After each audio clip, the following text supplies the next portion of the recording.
పోగొట్టుకున్న వస్తువులను కనపరిచే పునీత అంతోని వారి యొక్క మధ్యవర్తిత్వ ప్రార్థన మనం ప్రతి మంగళవారము ప్రత్యేకముగా అడుగుతూనే ఉన్నాము. అయితే ఈ మంగళవారం అలా కాదు.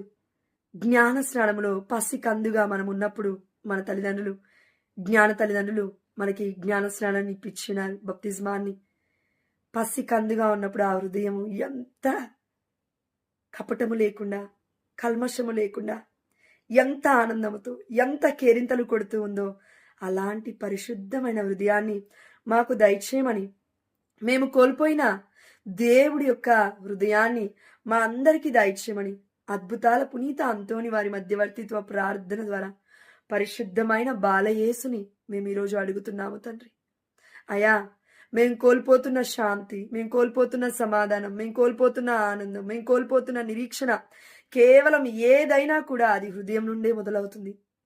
కాబట్టి మా అందరికీ ఈరోజు ప్రత్యేకముగా నీ భక్తుడైన పునీత అంతోని వారి అద్భుతాల పాదువాపురి అంతోని వారి మధ్యవర్తిత్వ ప్రార్థన ద్వారా మేము చేసిన ఈ ప్రార్థన తప్పక యేసు నామములో నెరవేరుతుందని విశ్వసిస్తూ అడిగి బ్రతిమాలు కొనుచున్నాము మా ప్రియ పరలోకపు తండ్రి.